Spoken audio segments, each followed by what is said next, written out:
Bonjour et bienvenue sur Photographix pour ce tutoriel destiné au filigrane. Alors ce qu'on va faire aujourd'hui, c'est qu'on va utiliser Photoshop Element pour utiliser toutes ces différentes options qui vont nous permettre d'intégrer le filigrane de manière harmonieuse dans vos photos.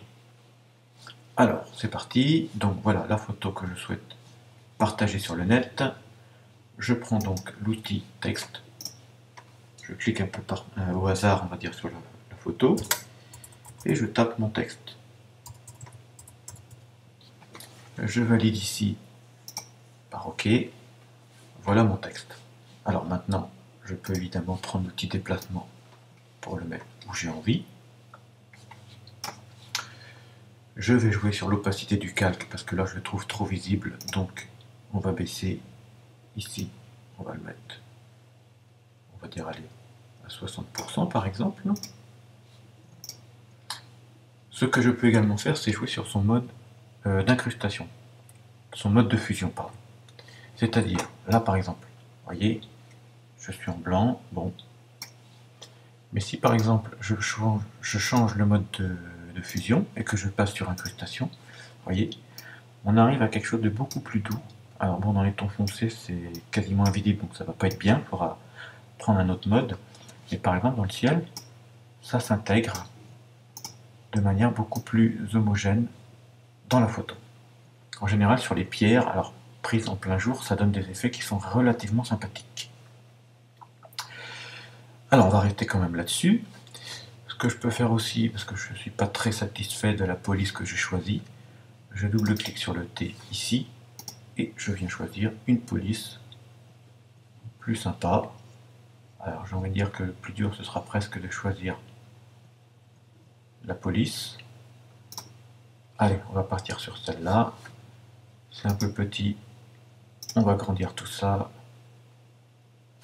Je peux évidemment choisir ma couleur. Bon, en ce qui me concerne, je vais rester en blanc. Je valide par OK. Alors on va zoomer. Vous voyez, là j'ai quelque chose d'une police qui me plaît bien. Et alors, ce que je vais faire, c'est que je vais utiliser les câbles du pont pour intégrer mon petit filigrane dans la photo. Ce sera une manière, on va dire, un peu originale et sympathique de présenter la photo. Alors on va faire comme si c'était des lignes de cahier, un peu. Donc par exemple on peut faire comme ça. Et donc on a appris à l'école à pas dépasser les lignes. Et ben on va pas dépasser les lignes. Hop. Encore un tout petit peu. Ouais, bah donc c'était très bien comme ça. Voilà, ça peut être un exemple d'intégration, on va dire harmonieux, d'un filigrane dans une photo. Il n'est pas trop grand, il est sympa, voilà. Ce que je peux faire également, c'est mettre ici un style de calque. Donc je suis sur le titre, modifier le style de calque. Je peux lui ajouter une ombre par exemple, vous voyez, en jouant sur sa taille, etc., sa distance. Alors on va faire un petit peu comme ça. Opacité 100% ou complètement invisible.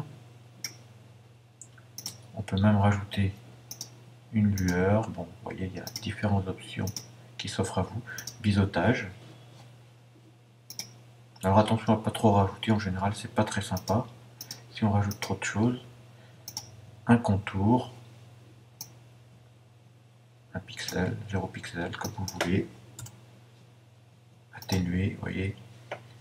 Après, c'est comme vous voulez. Donc moi je vais rajouter peut-être une petite ombre.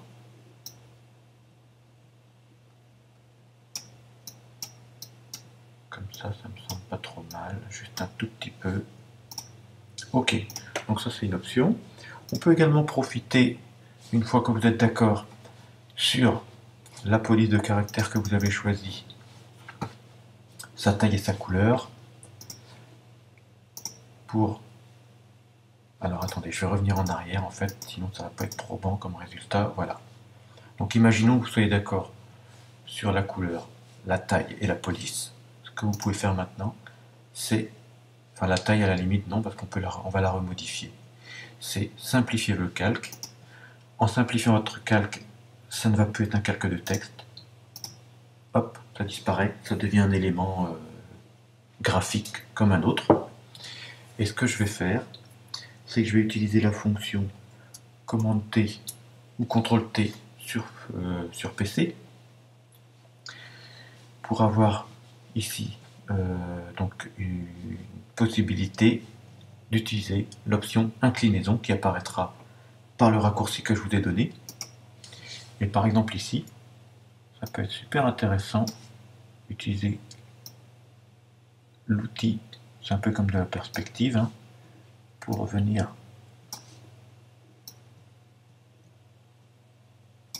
intégrer votre texte comme ça sur le fil, on va dire. Donc ça n'empêche toujours pas évidemment de modifier. J'aurais dû le faire avant ça, maintenant évidemment ça va être, il va falloir refaire. Donc on a dit CTRL T, inclinaison, hop.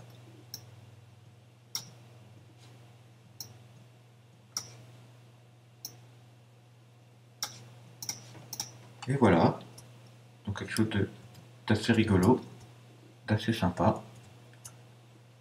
Alors une autre option aussi, on n'est pas obligé de mettre que du texte, on peut très bien rajouter son logo, qu'on va également redimensionner, paf, qu'on va éventuellement, via le menu accentuation, qu'on va convertir en noir et blanc. En général, c'est plus sympa. On va également diminuer son opacité. Allez, on va dire à 50%. Et comme tout à l'heure, en incrustation. Et ensuite, vous n'avez plus qu'à le mettre où vous voulez. Évidemment, là aussi, il est tout à fait possible de jouer sur ces fameux effets de perspective, ce qui généralement ne se fait pas sur un logo, mais bon, pour le tutoriel, on va faire une exception. Et voilà, vous savez tout. Donc il ne me reste plus qu'à vous dire à bientôt pour un nouveau tutoriel de Photographics.